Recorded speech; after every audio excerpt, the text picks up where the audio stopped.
Hello বন্ধুরা, কেমন আছো তোমরা সবাই? আশা করি সবাই খুব ভালো আছো। আবার চলে এলাম তোমাদের সঙ্গে আমার সেই সাসপিসিয়াস স্বাদের গল্পটা শেয়ার করতে। আগের ভিডিওতে তোমাদের বলেছিলাম যে আমার শ্বশুরবাড়িতে 7 মাসে দুবার স্বাদ হয়েছিল। অনেকেই জিজ্ঞেস করেছিলে দুবার কেন, তাই আজকে ভাবলাম পুরো গল্পটাই তোমাদের বলি। আর যারা আগের স্বাদের ভিডিওটা এখনও দেখোনি তারা অবশ্যই দেখে নিও, আমি ট্যাগ করে দিলাম। আমার শ্বশুরবাড়িতে স্বাদের একটা নিয়ম আছে। সেদিন হবু মা শুধু পায়েস, ফল, মিষ্টি এসব খেয়েই সারাদিন কাটাবে।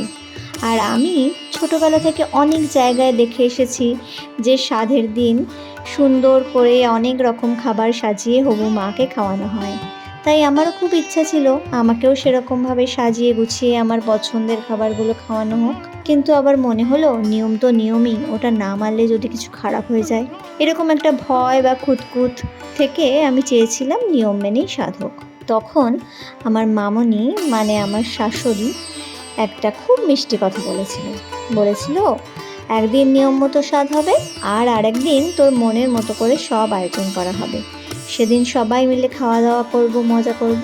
আর সত্যি বলছি, ওই কথাটা শুনে আমার খুব ভালো লেগেছিল। আমার মনের ছোট্ট ইচ্ছাটা যে ওরা এত সুন্দর করে বুঝেছিল, সেটা আমার কাছে অনেক বড় পাওনা ছিল। তাই আমার ইচ্ছা পূরণ করতেই আবার দ্বিতীয়বার স্বাদের আয়োজন হয়েছিল শ্বশুরবাড়িতে। দিনটা ছিল 11ই মে 2025।